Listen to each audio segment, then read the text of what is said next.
Olá, meus amigos, Shalom Aleichem, sejam todos bem-vindos mais uma vez ao nosso devocional diário.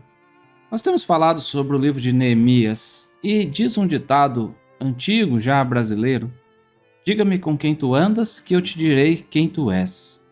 E isso, na verdade, nos leva a uma reflexão de quem são as pessoas com as quais nós andamos. Obviamente, reflete também no pensamento de que pessoas podem nos influenciar.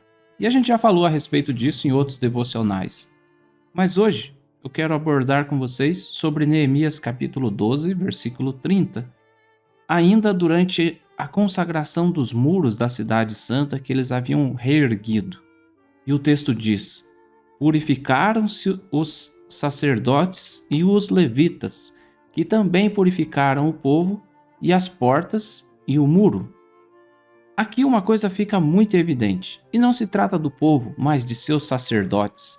Antes de querer purificar o povo, o sacerdote deve fazer a sua própria purificação. Temos na Brit Hadashah as palavras de Shaul HaShaliach a Tito, aconselhando sobre a liderança, e ele afirma, em Tito 2, versículos 7 e 8, torna-te pessoalmente padrão de boas obras. No ensino mostra integridade, reverência, linguagem sadia e irrepreensível para que o adversário seja envergonhado, não tendo indignidade nenhuma que dizer a nosso respeito. Yeshua, ao falar dos escribas e fariseus de seu tempo, que haviam se assentado na cadeira de Moisés, isso significa que eles estavam ocupando a posição de mestres, guias do povo. Ele afirma assim, Mateus capítulo 23, versículo 2 até o 5. Na cadeira de Moisés se assentaram os escribas e fariseus. Fazei e guardai, pois, tudo quanto eles vos disserem, porém não os imiteis nas suas obras, porque dizem e não fazem. Qual é o grau de inspiração que a gente tem com líderes que dizem uma coisa, mas fazem outra? Difícil, né?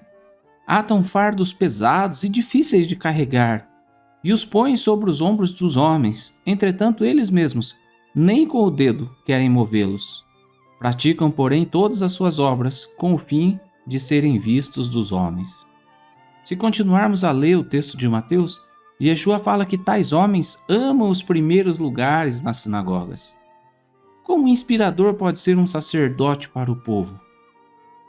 Isso é válido tanto para o lado positivo quanto para o lado negativo. Quando os sacerdotes se desviaram dos caminhos do Eterno, o povo de Israel também andou por sendas tortas.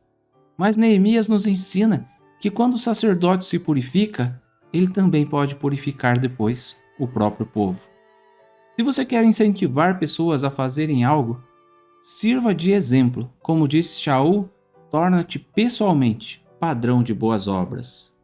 Infelizmente, o que se percebe hoje são templos religiosos com suas grandes tribunas, onde líderes se assentam para serem honrados em lugares elevados, mas que, como disse Yeshua, praticam obras apenas com o fim de serem vistos pelos homens. O pensamento sempre está no: em que isso vai me beneficiar? Será que se eu fizer tal coisa, quantas curtidas vou receber? Será que vale o esforço, se o alcance não é para tantas pessoas assim? Mesmo líderes religiosos devem ter outros líderes que os inspirem a serem cada vez melhores, servirem mais. Não almeje uma liderança se não estiver disposto a servir, pois o próprio Mashiach disse: aquele que quiser ser grande, seja esse que vos sirva. Moshe serviu ao povo por 40 anos. Davi serviu como rei. Outros serviram como os profetas. E qual deles almejou ser exaltado, honrado, colocado num pedestal de ouro? Qual deles planejou ter uma tribuna onde eles pudessem ser assentados e serem elogiados, louvados pelo povo? Nenhum. Então, seja um sacerdote em que as pessoas se inspirem em ti, que desejem ser tão sábios e humildes como você. E isso só se alcança tendo tempo com o Criador, dedicando o seu tempo ao estudo, ao exercício da humildade, da tzedakah, porque isso te aproxima de Deus e assim, Cada gesto seu vai inspirar outras pessoas. Mas não se esqueça, a cada dia, tenha pelo menos 5 minutos para Deus. Shalom.